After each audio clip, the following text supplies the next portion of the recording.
안녕하세요. 저는 남편과 이혼한 지 6개월 차 접어든 40대 여자입니다. 최근에 병원을 잠시 다녀온 적이 있었어요. 그 이유는 전 시모의 건강이 많이 약해지셨는지 제 얼굴이 보고 싶다고 하셔서 마지막일지도 모를 것 같아 잠깐 들렸었어요. 저를 많이 기다렸는지 병실에 들어가자마자 반겨주셨고 제 손을 꽉 잡더니 놓아주지 않았어요. 시모가 저를 바라보는 눈빛에서 힘이 거의 느껴지지 않길래 시간이 얼마 남아있지 않다는 걸 알 수가 있었습니다. 그래서 최대한 옆에 있어드리려 했는데 전 남편이 들어와 저와 눈이 마주쳤어요. 저와 시모에 대한 분노가 가득했던 그 사람은 저를 보자마자 난리를 치길래 어쩔 수 없이 집으로 돌아왔습니다. 본인이 잘못을 해놓고 남 탓을 하는 모습이 아직까지 정신을 차리지 못했다는 걸 알 수가 있었어요. 이렇게까지 관계가 틀어진 이유는 전 남편의 잘못된 행동이 불러온 결과였는데 본인의 입장은 다르다고 시모와 제가 내린 결정에 대해 아직까지 불만을 가지고 있습니다. 4년 전부터 시모의 건강에 적신호가 켜지게 되면서 저희 집에서 지내시게 되었는데 저는 시모와 함께 생활하는 거에 큰 부담이 없었던 반면 남편은 저와 반대로 상당히 불편해했어요. 그래도 건강에 문제가 생겨 도움이 필요하신 상태인데 남편은 온갖 불만을 겉으로 전부 다 표현하고 있었습니다. 시모가 저희 집에서 생활하기 전부터도 남편은 시모에 대한 불만이 상당했었어요. 이유는 시부가 돌아가신 뒤 남겨진 재산을 남편의 목 빼고 일절 넘겨주지 않았거든요.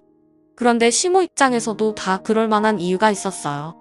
당연히 자식을 위해서라면 어려운 상황이라든지 돈이 필요할 때 모든 걸 꺼내서라도 도와주는 게 맞지만 제가 시모의 입장이었어도 남편을 도와주지 않았을 것 같습니다. 그만큼 남편의 행동에는 문제가 많았었죠. 시부가 살아계셨을 때도 그랬지만 남편은 돈에 대한 소중함을 많이 인지하지 못하고 있었어요. 그동안 살면서 시부모님의 그늘 아래 부족함 없이 커서 그런지 돈 떨어지면 시부모님한테 손을 벌리면 된다는 생각을 항상 가지고 있었어요. 그렇다고 시부모님이 남편이 원하는 대로 해주는 성격도 아니었지만 저와 아이들이 걱정이 돼서 어쩔 수 없이 금전적인 도움을 주셨습니다. 남편은 회사에 다니는 걸 상당히 싫어해서 오래 다니는 꼴을 못 봤어요. 길어야 6개월 정도였는데 항상 그만두기 한 달 전쯤에 회사에 대한 불만을 가지고 있었습니다. 정말 아이들 때문에 참고 사는 거지 애들만 없었어도 바로 이혼 서류 던졌을 텐데 그렇게 하지 못한다는 현실이 너무 답답하기만 했어요. 시부가 살아계셨을 땐 중간에서 남편을 통제했기 때문에 눈치 보이니까 어쩔 수 없이 회사를 다녔었는데 시부가 떠나시고 시모 혼자 계시게 되자 남편은 제멋대로 행동하면서 돈을 흥청망청 쓰면서 살았습니다. 돈 관리를 제가 하고 싶어도 자기가 벌어들인 돈에 대해서는 일절 관여하지 못하게 했어요. 저도 일을 하고 있었던 상황이라 그나마 입에 풀칠하고 있는 건데 남편은 10년 동안 가족을 위해 한 일이 아무것도 없었습니다. 이런 어려운 상황 속에서 시모의 건강까지 문제가 생기게 되자 남편은 지갑을 열지 않는 시모가 하루빨리 세상 떠나길 손꼽아 기다리고 있었어요. 아무리 우리 엄마라지만 정말 너무한 거 아니야. 자식이 돈 좀 달라는데 어떻게 거절을 할 수가 있어. 자식이 도와달라는데 모른 척한다는 게 말이 되냐. 아니, 내가 어머님이었어도 당신한테 10원 하나 주지 않았을 거야. 돈에 대한 중요함을 너무 모르잖아. 벌써 또 통장이 바닥난 거야? 도대체 왜 그렇게 살아? 언제까지 어머님이 도와줘야 되는 건데? 당신 내일 모레면 50인데 아직까지도 어머님한테 손을 벌릴 생각을 하면 어떡해? 우리 애들은 생각 안 해? 당신이 앞으로 일할 수 있는 시간이 얼마나 될 것 같은데 그 전에 우리도 자리 잡고 안정적인 생활을 유지해야 될 거 아니야. 나 혼자 일해서 아이들 키울 거면 뭐하러 같이 살아? 차라리 이혼하는 게 낫지. 나는 당신이 좋아서 옆에 붙어 있는 게 아니라 그래도 아빠니까 아이들이 조금이라도 의지하는 부분들이 있을까 봐 참고 사는 거야. 지금 어머님 몸 상태가 많이 안 좋아지셨어. 밖에서 놀지만 말고 제발 옆에서 건강 좀 챙겨드려. 돌아가시면 후회밖에 안 남는다고. 누구나 늙으면 떠나게 되는 게 당연한 건데 내 시간 늘려서 뭐하러 옆에 붙어 있어. 어차피 내가 뭔 짓을 하든 오래 버티지 못하잖아. 그냥 가시라고 해. 그래야 전 재산 나한테 전부 다 들어오지. 나는 우리 엄마가 하루빨리 세상 떠나길 손꼽아 기다리고 있는 중이야. 조금만 버티면 돈도 들어오고 잔소리할 사람도 없으니 얼마나 좋아. 당신 앞으로 나한테 잘해야 될 거야. 그래야 콩고물이라도 떨어지지. 지금처럼 행동하면 국물도 없을 줄 알아. 어머님 연명치료 거부하셨어. 병원에서 항암 치료받는 거 거절하셨다고. 앞으로 얼마나 버티실지 모르는데 그래도 마음 편히 보내드려야 하지 않겠어? 아, 나 좀 제발 그냥 놔둬. 누가 보면 당신이 딸인 줄 알겠다. 너 나한테 계속 이러는 거 엄청 속 보이는 거 알아. 우리 엄마 그냥 요양원 보내면 되는 거지. 집에 데리고 들어온 건 너무 오버하는 거 아니냐고. 너한테 돈 좀 주겠대? 그래서 보살펴달라고 그러니? 내 앞에서는 온갖 착한 척 다 하더니 너도 나랑 다를 게 뭐야? 돈 앞에서는 다 똑같아지는 거라고. 자기야, 우리 엄마가 가지고 있는 재산의 일부가 당신한테 넘어가면 앞으로 돈 걱정 없이 살아갈 수 있을 테니까 잘해주는 척 옆에서 챙겨주는 척 가식 떨고 있는 거겠지. 내 두 눈에도 훤히 보이는데 우리 엄마라고 안 보이겠냐? 돈 받을 수 있다는 생각 쓰레기통에 처박는 게 좋을 거야. 저는 남편의 막말에 저도 모르게 뺨에 손을 놀려버렸어요. 결혼 생활하는 동안 실망을 많이 했었지만 그날 저를 함부로 생각하고 뱉은 말들이 제일 큰 상처로 돌아왔었습니다. 남편은 저에게 뺨을 맞게 되자 순간적으로 손을 머리 위로 올렸지만 제 얼굴에 손을 대지는 않았습니다. 그런데 이 모든 상황들이 방에 누워있는 시모 때문이라면서 방으로 들어간 남편이 시모를 보시고 나와 밖으로 나가려는 돌발 행동을 저질렀어요. 제가 팔을 붙잡으면서 뭐하는 짓이냐고 뜯어말렸지만 이미 남편의 눈은 뒤집혀 있는 상태였습니다. 그렇게 시모를 차에 태운 뒤 향한 곳은 시댁이었어요. 시모에게 집 밖으로 나오지 말라면서 한 번만 더 도움을 요청하면 그땐 요양원에 보내버리겠다고 목소리를 높였습니다. 남편은 뒤도 안 돌아보고 다시 차를 타고 돌아갔는데 남편한테 내쳐진 시모는 결국 눈물을 터뜨리셨어요. 그날 시모에게 차라리 요양원에 들어가시는 게 어떻겠냐고 여쭤봤지만 그런 환경 자체가 너무 싫다면서 차라리 그냥 시댁에 계신다고 하시길래 시모를 부축해 방에 눕혀드린 뒤 다시 집으로 돌아와 아이들을 데리고 시댁으로 향했어요. 저희 집과 시댁이 멀지 않은 곳에 있어서 고생을 좀 하더라도 저 혼자 해결할 수 있는 방법을 선택해야만 했습니다. 남편은 자기 생활에 빠져 집에도 들어오지 않고 더욱더 개척한 인생을 살아가고 있었어요. 이미 가정까지 포기한 상태라는 걸 알 수가 있었습니다. 시모가 돌아가시게 되면 자연스럽게 자기한테 많은 재산이 들어오게 되니 더는 무서울 게 없는 듯 보였어요. 그러한 생활을 반복하면서 남편과의 갈등은 점점 심각해지자 저 또한 멀리하게 되더라고요. 그리고 대화 자체도 섞고 싶지 않았어요. 시모가 세상을 떠나면 남편과의 관계도 정리를 해야겠다고 생각하면서 시모를 보살펴드리고 있었는데 저를 한참 동안 바라보시더니 미안하다는 말을 하셨어요. 남편을 제대로 가르치지 못한 당신 잘못이라고 앞으로 저와 아이들이 살아가게 될 섬들을 걱정하셨습니다. 저 또한 날이 가면 갈수록 건강이 악화가 되시는 시모의 몸 상태 때문에 고민이 많았어요. 폐암으로 시작이 되었지만 이미 몸 구석구석 암세포가 전이돼서 자리를 잡고 있는 상태라 하루가 다르게 시모의 몸은 급격하게 안 좋아졌어요. 남편과 결혼 이후 저를 딸처럼 대해주셨던 시모가 당시 나들한테 온갖 막말에 욕까지 얻어먹는 그런 모습들이 너무 안타깝고 불쌍한 마음이 들어 이렇게 사는 건 아닌 것 같아 저는 회사에 사정을 얘기한 뒤 휴직계를 내게 되었어요. 그리고 시모를 저희 집으로 다시 모셨습니다. 아이들 등교 문제도 저 혼자 감당하기에 너무 벅찼던 상황이라 저희 집에서 모든 걸 해결해야 저 혼자 아이들과 시모를 책임질 수 있었습니다. 남편은 낚시에 미쳐서 집에 안 들어온 지 몇 달이나 되었었고 그 시간 동안 저는 언젠가 마지막이 될지 모를 시모와 소중한 시간을 보냈어요. 낮보다 밤에 기침을 많이 하셨던 시모가 어느 날부터인가 낮에도 기침을 많이 하셔서 편하게 누워 계시지 못하시길래 병원에 가는 게 좋을 것 같다고 했지만 끝까지 가고 싶어 하지 않으셨어요. 저는 고집 부리는 것보단 제대로 된 약 처방을 받는 게 좋을 것 같다며 구급차를 부르려는데 몸 좀 진정이 되면 그때 생각해보자고 누워 계시고 싶어 하시길래 이런 상황들이 저도 많이 답답했었습니다. 열도 쉽게 떨어지지 않아 오전에 해열제를 드린 걸로는 안 될 것 같아 해열제를 또 드리려고 거실로 나와 주방 테이블에 있는 약에 손을 쥐고 있는데 갑자기 현관문 비밀번호를 누르는 소리가 들렸고 남편이 만취가 된 상태로 양손에 낚시로 잡은 물고기를 한가득 가지고 들어왔어요. 저를 많이 쳐다보던 남편은 테이블 위에 올려져 있는 타이레놀과 약봉투들을 보더니 한숨을 푹 쉬면서 동네가 떠나갈 정도로 막말을 퍼붓고 제 뺨에 손까지 올렸어요. 너 지금 나랑 뭐 하자는 거야? 그 약들 전부 다 뭔데? 내가 함부로 나대지 말라고 했을 텐데 아파서 되지든 말든 그냥 내버려 두라고 했잖아. 지금 이 시간까지 엄마 집에서 간병해 드리고 온 거냐? 제발 적당히 좀 해. 늙은이 나이 먹어서 세상 떠나는 건데 왜 가지 못하게 붙잡고 있는 거냐고. 내일 내가 엄마 집에 가서 한마디 해야 되겠네. 너인 내가 언제까지 남한테 피해만 주고 살 거야? 이쯤 되면 곧 세상 떠날 때 된 것 같았는데 당신이 약들 챙기는 거 보니까 아직 곡기도 안 끊었나 보네. 명줄 하나는 또 왜 이렇게 길어? 남아있는 사람 힘들게 하면 자기는 속 편한가? 고려장이 합법화돼야 이 세상의 늙은이들 뿌리를 뽑을 수 있을 텐데 의휴 집에 들어오면 스트레스야. 당신도 문제고 우리 엄마도 문제고 재산이 내 손에 들어온 순간 우리 이혼할 거니까 그렇게 알고 있어. 그렇다고 뺨을 때려? 너는 한평생 그 나이에 머물러 있는 줄 아나 본데 너도 곧 노십이고 고개 한 번 더 돌리면 6, 70 금방이야. 그때 돼서 우리 애들이 당신한테 나이 먹었다고 막말하면서 고려장 하겠다고 하면 기분 좋겠어? 어머님도 저런 몸 상태를 원하지 않으신다고 당신이 자식이면 끝까지 도리는 다 해야 될 거 아니야. 나도 어차피 어머님 잘못되시면 당신이랑 함께 살 이유 전혀 없어. 누구는 이혼 안 하고 싶어서 버티고 있는 줄 알아. 그리고 어머님 지금 저 방에 누워 계셔. 당신이 하는 말 전부 다 듣고 계신다고 술 퍼먹고 들어왔으면 곱게 들어가 잠이나 자. 나도 지금 상당히 힘든 상황이라 너까지 이러는 거 받아줄 여유 없으니까 그만 들어가라고. 너 방금 뭐라고 그랬어? 엄마가 이 집에 들어와 있다고. 내가 분명 쓸데없는 짓 하지 말라고 했지? 그래서 약봉지 챙기고 있었던 거냐? 어머니, 지금 여기서 뭐 하는 건데요?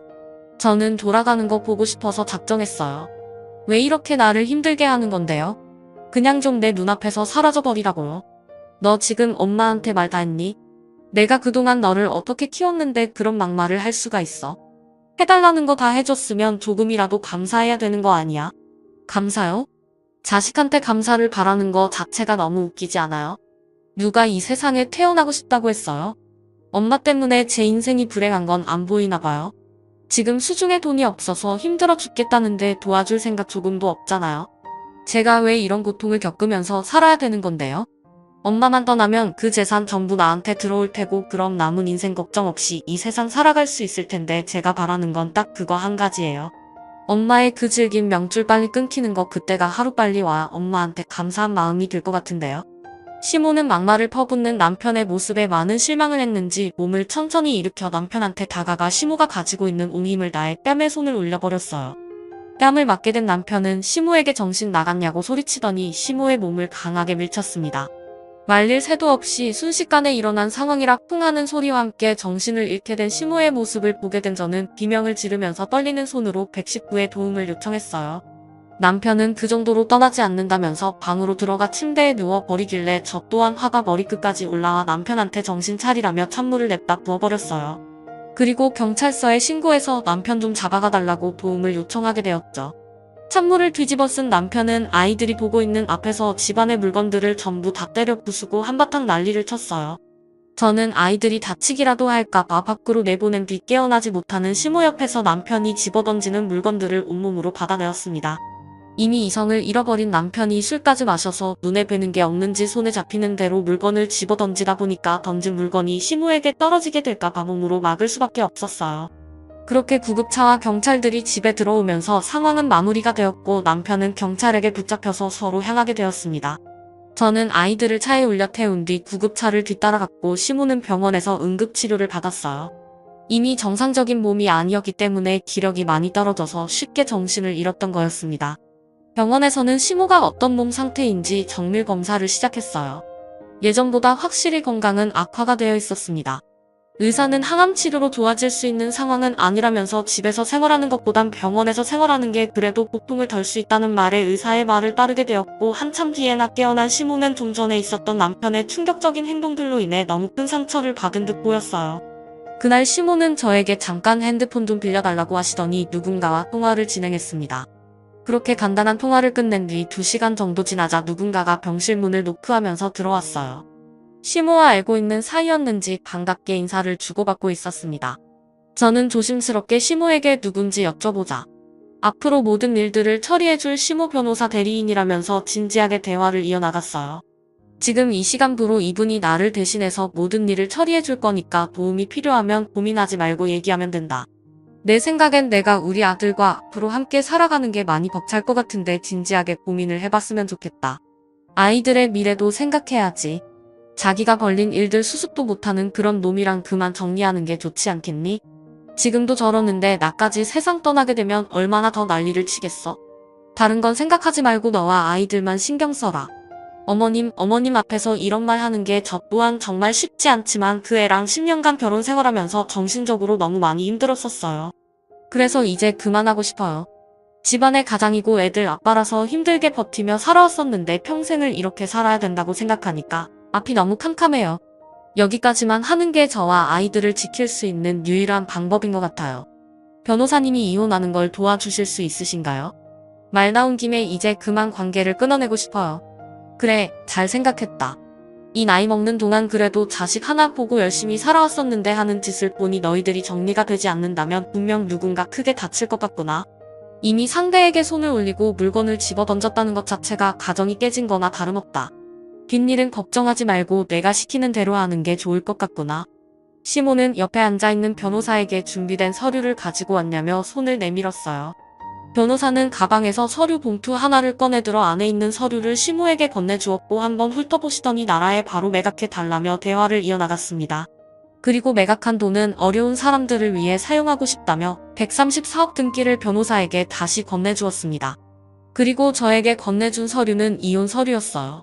제가 이미 남편과 갈라설 마음이 있다는 걸 시모도 알고 있었어요. 그렇게 저는 남편과 이혼을 준비했고 경찰 조사를 받고 병원으로 돌아온 남편은 화를 가라앉히지 못하고 있었습니다. 저는 그런 남편에게 이혼 서류를 건네주었어요. 제가 이혼하길 원한다고 하자 그 자리에서 조금의 망설임도 없이 이혼을 결정지었습니다. 말 나온 김에 한 번에 처리하자면서 재산까지 전부 분할을 했어요. 남편은 제가 이혼 서류를 먼저 내밀어 주길 기다렸다는 듯 서둘러 끝내고 싶어 하길래 저도 망설임 없이 끝낼 수 있었습니다. 그렇게 남편과는 법적으로 더 이상 부부가 아닌 남이 되었고 더는 어떠한 관계도 아니었어요. 친자 포기 각서까지 받아낸 상황이라 두 번 다시 얼굴 볼 일도 없었습니다. 하지만 저는 할 도리는 해야 됐기에 시모협을 지켜드렸어요. 그렇게 남편과 이혼을 한 지 3개월의 숙려기간이 지나면서 법적으로 모든 게 완벽하게 정리가 됐던 날 그날도 어김없이 병원을 찾아갔는데 병실이 떠나갈 정도로 남편의 목소리가 밖에까지 들려오고 있었습니다. 너무 놀라 병실 문을 활짝 열어 젖히는 순간 남편의 손에 들려있던 스탠드를 보고 저는 비명을 지르면서 도와달라고 밖에 있는 관계자들에게 요청을 했어요. 병원 관계자들은 남편을 저항하지 못하게 붙잡았고 시모는 눈시울을 붉히면서 고개를 떨구고 있었습니다. 어떻게 된 거냐고 물어보니 남편이 시모가 134억짜리 건물을 처분한 걸 알게 돼서 화를 냈던 거였어요. 이 노인네가 자식 굶겨 죽일 작정이야? 그 건물이 어떤 건물인데 당신이 내역 없이 처분을 할 수가 있어. 당장 다시 되돌려 놓으라고. 나는 안 불쌍해 보여? 내가 이 세상에서 제일 불행한 인생을 살고 있는 거라고. 당신 자식으로 태어나서 지금까지 단 한 번도 행복한 적 없었어. 나를 불행하게 만들고 두 눈 감으면 속 편하게 떠날 수 있을 것 같아? 134억짜리 건물을 어떻게 내역 없이 처분할 수가 있냐고. 그럼 지금 뭐 남았어? 나한테 뭘 줄 게 남아있냐고. 너한테 줄 거 아무것도 없다. 한 푼도 안 남기고 너보다 불행한 사람들에게 전부 다 나눠줬어. 어차피 내가 가지고 있는 재산 너한테 들어가면 그 돈 흥청망청 사용할 거 아냐. 그래서 의미 있는 곳에 사용하고 싶었다. 내가 처음부터 정신이 온전하게 박혀 있었다면 나도 이런 결정을 내리지는 않았겠지. 그런데 너는 이미 며느리와 이혼을 했고 아이들까지 포기해버린 상태인데 그런 너한테 내가 왜 돈을 줘야 하지? 자기 가정 하나 돌보지 못한 놈한테 그 많은 돈 줘봤자 너는 내 마누라랑 아이들 내팽개치고 그 돈으로 인생을 즐기며 살겠지. 나는 며느리랑 손주들이 울고 있는 모습 절대로 볼 수 없다. 어차피 세상 떠나는 거 너한테 밀어넣고 내가 하고 싶은 대로 하다가 떠날 거니까 두 번 다시 내 앞에 나타나지 마라. 내 배 아파서 너를 낳았지만 그건 내 인생 최대의 실수였다. 나도 엄마 자식으로 태어난 걸 후회하고 있다고요. 왜 나를 이 세상에 태어나게 해서 불행만 안겨주는데요? 다시는 찾아올 생각 없으니 가로발리 세상 떠나버려요. 그래도 나았으면 끝까지 책임져야 하는 게 부모된 도리 아니에요. 자식이 아무리 개차반 같아도 자식인 건 변함이 없는 거라고요. 그럼 당신은 우리 애들한테 아빠로서 뭐 했는데 아무것도 없으면서 어머님한테 왜 큰 소리야? 당신이 이러는 거 나중에 후회 안 할 것 같아? 오죽했으면 이런 결정까지 내렸겠냐고. 앞으로 정신 좀 차리고 살아. 당신이 지금 이해를 못한다 해도 늙고 힘없어지면 그때 돼서 분명 후회하게 될 거야. 너는 나랑 이혼했으면서 또 여길 기어들어와. 너 우리 엄마한테 돈 받은 거라도 있냐? 그래서 계속 찾아오는 거야? 내가 여기 오지 말라고 했지? 남편은 들고 있던 스탠드를 저에게 사정없이 휘둘렀어요. 관계자들은 그런 남편을 밖으로 내쫓아버렸고 상황은 겨우 진정이 되었습니다. 시모는 그날 이후 건강이 급격하게 안 좋아졌어요. 시모는 그래도 자식이라고 살고 계셨던 집은 처분하지 않고 그대로 남겨두셨었는데 그날 남편의 행동에 너무 큰 상처를 받았는지 변호사 대리인을 불러 살고 계셨던 집까지 전부 다 처분을 하셨어요. 전 남편한테 돌아가는 돈은 거의 남아있지 않게 되었고 시모의 행동에 남편은 분노를 가라앉히지 못했습니다. 그리고 그날 이후 한동안 병원에 가지 못했었어요. 남편이 병실 앞에 죽치고 있어서 제가 접근하는 것조차 싫다며 들어가지 못하게 막고 있었어요. 그래서 전화 통화하는 것 외엔 별다른 방법이 없었는데 어느 날 시모의 건강에 문제가 생겼는지 제가 보고 싶다는 말에 서둘러 병원을 찾아가게 되었고 잠깐 사이에 급격히 안 좋아진 모습을 보게 된 저는 결국 눈물을 쏟아내었습니다. 시모가 이번 달을 넘기지 못할 것 같다는 의사의 말에 마음의 준비를 하려는데 남편이 잠깐 자리를 비운 사이 제가 병실로 들어온 거라 제 얼굴을 보자마자 또다시 난리를 쳤어요. 남편은 시모가 최대한 빨리 세상을 떠나길 원하고 있었습니다. 하나뿐인 자식이 끝까지 정신을 차리지 못하는 모습을 지켜보고 있던 시모는 모든 걸 내려놓으셨는지 이제 그만해도 된다면서 화 좀 가라앉히라며 통장 하나를 남편에게 건네주었어요. 남편은 당황한 눈빛을 보이더니 급하게 통장을 확인했어요. 그런데 잠시 뒤 표정이 일그러지면서 시모가 보는 앞에서 통장을 갈기갈기 찢어버렸습니다.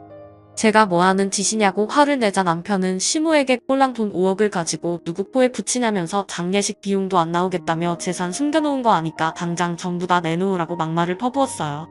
정말 인간이길 포기한 놈 같았습니다. 저도 감사할 줄 모르는 그런 놈 지어받고 싶었지만 화를 억누르며 겨우 참았어요. 남편은 저보고 당장 나가라면서 병실에서 난리치길래 시모에게 나중에 다시 오겠다면서 급하게 밖으로 나왔습니다. 여기까지가 지금 현재 제가 겪은 사연입니다. 남편과 이혼을 했으니 전시모가 되겠지만 저에겐 친엄마와 다름없을 정도로 정말 잘해주셨어요. 전 남편이 저런 식으로 행동하는 게 너무 가슴이 아픕니다. 시모는 저보고 하루빨리 이사 가길 원하고 있어요. 장례식장에도 오지 않았으면 좋겠다고 부탁하셨습니다. 혹시라도 저에게 문제가 생기게 될까봐 그걸 걱정하고 계신 것 같아요. 사람 일은 어떻게 될지 모르잖아요. 시모가 재산 정리를 하시면서 저에게 50억을 통장으로 넣어주셨어요. 못난 아들 때문에 제 인생이 불행만 있었던 것 같다며 아이들과 앞으로 행복하게 살았으면 좋겠다고 50억을 주셨는데 시모가 저에게 준 돈을 남편이 알게 될까봐 그걸 걱정하고 있는 것 같습니다. 입만 닫고 있으면 모르겠지만 사람 일 어떻게 될지 모르잖아요. 그래서 불안해하고 계세요. 전 남편은 제가 돈을 받은 것 같다며 의심을 하고 있지만 입을 닫고 있어서 아직까지는 별 문제는 없지만 저 또한 걱정이 안 되는 건 아니에요. 그래도 그동안 저를 딸처럼 대해주신 시모의 곁을 마지막까지 함께해주고 싶어요. 변호사 말로는 시모가 저에게 준 재산을 알게 된다면 유류분 반환의 대상이 되는 유류분 산정의 기초 재산에는 고인이 생전에 징여한 재산도 포함된다고 합니다.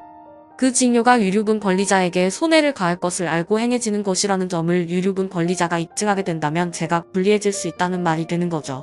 그래서 법적으로 소송이 가능하다는데 그렇게 되면 일이 복잡해지게 되니까 시모 뜻대로 이사를 가는 게 좋을 것 같다고 하네요.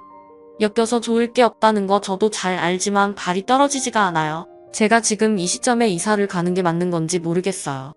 시모는 마지막 소원이라면서 전 남편과 최대한 멀리 떨어져서 살라고 하지만 아직 시모는 병원에 계세요. 장례식도 못 본다는 게 너무 가슴이 아픕니다. 남편이 당연히 장례식 날 난리칠게 뻔하지만 시모의 마지막 순간을 볼 수 없다는 게 너무 마음이 아픕니다. 단호하게 결정을 내려야 될까요? 제가 입만 닫고 있으면 괜찮을 것 같은데 전 남편이 저에게 들어온 50억을 정말 알아낼 수 있을까요? 하루빨리 이 모든 상황들이 정리가 됐으면 좋겠어요. 제가 듣기로는 전 남편이 지금 지고 있는 돈이 없어서 상당히 많은 대출을 받아 그걸로 유흥을 즐긴 것 같아요. 가만히 있어도 자기가 알아서 늪에 빠지고 있지만 궁지에 몰린 사람들은 눈에 뵈는 게 없잖아요. 그래서 정말 고민이 많습니다. 시모가 아닌 남편이 세상을 떠났으면 좋겠네요. 삶이 왜 이리 힘든지 모르겠어요. 제 사연 끝까지 들어주신 분들 감사합니다.